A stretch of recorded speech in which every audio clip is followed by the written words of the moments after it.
On se retrouve donc sur le plateau du Téléthon, toujours en direct avec vous. Je reçois désormais Amélie. Amélie qui est thérapeute. On change un petit peu, on reçoit beaucoup de familles avec les enfants porteurs de handicap. Et vous, vous êtes thérapeute, Amélie. Alors, est-ce que vous pouvez nous expliquer un petit peu quel est votre métier ? Oui, alors moi effectivement, je suis naturopathe, je suis hypnothérapeute, mais je n'utilise pas que l'hypnose, c'est pour ça que c'est très large. J'utilise également le MDR, la PNL, je m'adapte à la personne qui est en face de moi et en fonction de la personne, je vais utiliser tel ou tel outil qui sera le plus adapté à son cas et à sa personnalité. Et vous dites que vous faites ce métier depuis 2012, mais très très curieuse et toujours avide d'en savoir davantage. Vous suivez des formations régulièrement, vous vous formez ? Moi, je suis passionnée par mon métier, donc effectivement, j'exerce depuis 2012 et depuis 2012, je me forme constamment. J'ai également créé certaines méthodes, certaines techniques. Donc, quand on est passionné, je pense que de toute façon, c'est sans fin. Donc, j'alimente constamment tous les outils que j'utilise et c'est très important dans ce métier-là parce qu'aujourd'hui, les neuroscientifiques nous montrent certaines choses dans notre fonctionnement, dans la gestion de nos émotions, qu'on ne savait pas il y a 20 ans, 30 ans. Et même chaque année, aujourd'hui on sait des choses qu'on ne savait pas il y a 5 ans par rapport au fonctionnement de l'humain. Donc c'est indispensable de se mettre à jour constamment dans ce métier-là. Ouais. Et donc vous accompagnez les patients valides ou porteurs de handicap. Et justement, vous avez une petite particularité pour les patients porteurs de handicap. Est-ce que vous pouvez nous expliquer ?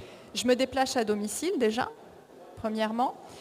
Et je souhaiterais mettre en avant un point important dont on parle peu, parce qu'on parle souvent du handicap en lui-même, on parle souvent de la maladie en elle-même, mais on parle peu de toutes les émotions qui sont derrière.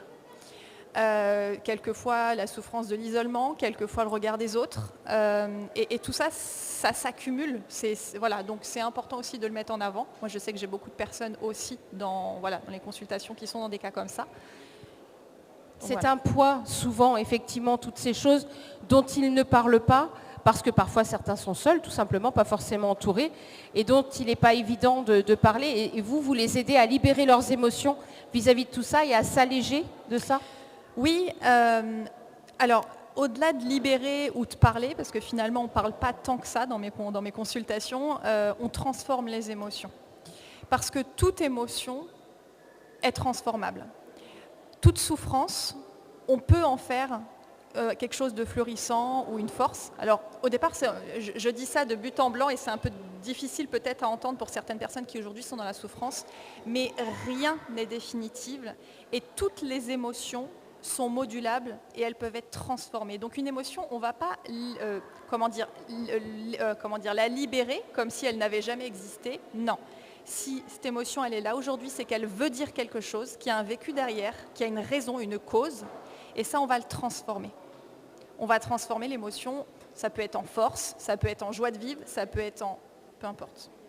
C'est extrêmement positif comme message ce que vous nous donnez là, parce que ça veut dire qu'on peut tous, quelle que soit la situation dans laquelle nous sommes, que l'on vit, à condition de le vouloir aussi, parce que j'imagine que ça passe par la volonté, mais finalement... transformer quelque chose de pas terrible en quelque chose de plus joli ou plus acceptable. C'est ça en fait. Complètement. Évidemment dans les personnes que je reçois, j'ai plein d'exemples concrets, mais même dans les personnalités connues, il y a plein d'exemples concrets qu'on peut vivre de grosses souffrances. C'est pas pour ça que c'est définitif, c'est pas pour ça que ce sera toujours comme ça. Par contre, si on ne fait rien pour que ça change, on reste dans nos souffrances. Donc l'idée, c'est vraiment justement d'aller chercher à transformer ça, à changer ça, en gardant en tête que ce n'est pas parce que je suis comme ça aujourd'hui que je le serai toujours. Ce n'est pas parce qu'aujourd'hui je suis dépressive que je le serai dans 3 mois ou dans 6 mois. Ce n'est pas parce qu'aujourd'hui je suis nerveuse que ça fait de moi une personnalité nerveuse. Non, je peux transformer ça.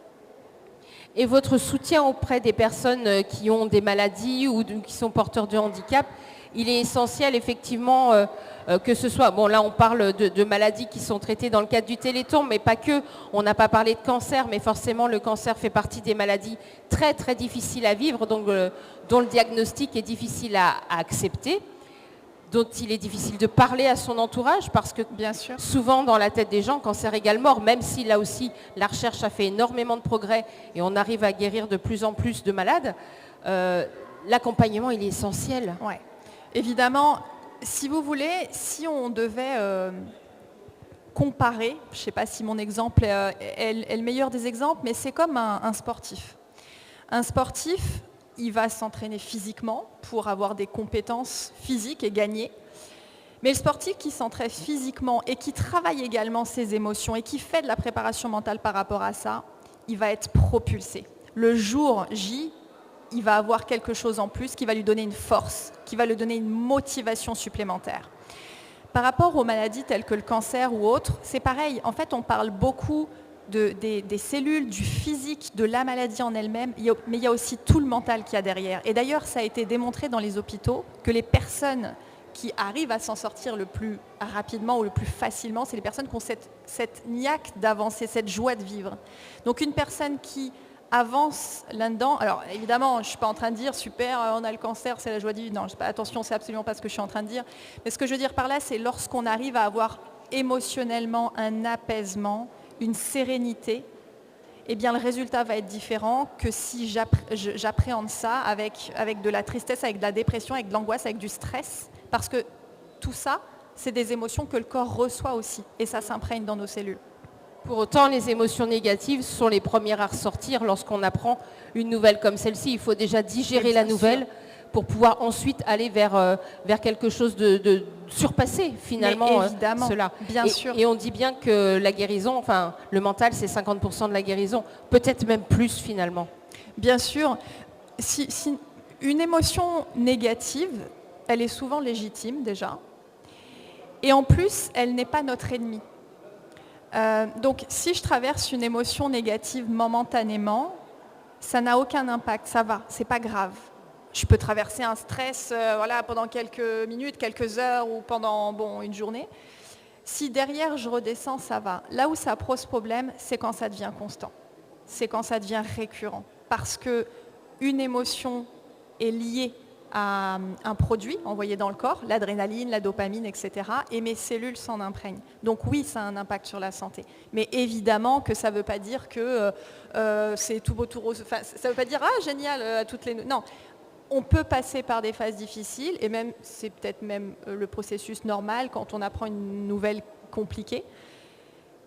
Mais ce que je veux dire par là, c'est que voilà, l'idée, c'est pareil, de rebondir à travers ça, d'avancer et de ne pas rester dans des angoisses, dans des dépressions ou autre.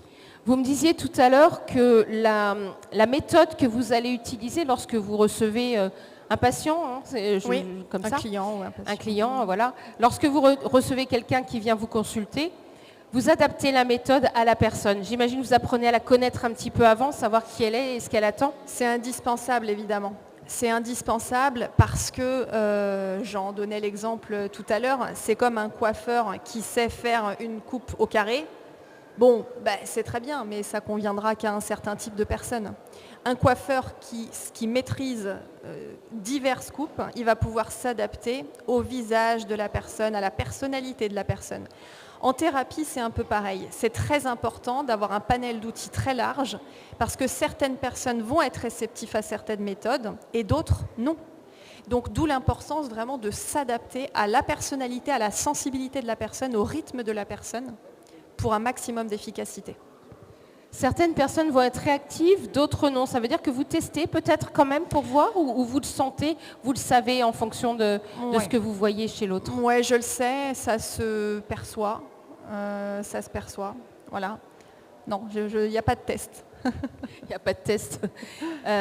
Est-ce que vous voulez nous apporter quelque chose d'autre par rapport à votre métier, par rapport à ce que vous apportez aux jeunes? Alors c'est vrai qu'on est là aujourd'hui dans le cadre du Téléthon, donc sur des personnes en situation de handicap ou sur des personnes malades, mais ça fonctionne aussi très très bien sur les personnes qui sont valides. Évidemment, bien sûr. Parce qu'on peut avoir des problèmes émotionnels aussi quand on est valide. Bien sûr. Et est-ce que vous avez un message à apporter par rapport à ça? Ce que je pourrais faire passer comme message, c'est qu'il y a souvent des personnes qui tolèrent, et on est comme ça, l'humain est comme ça, on tolère un inconfort, on tolère quelque chose qui est gênant, comme un stress ou des angoisses chroniques.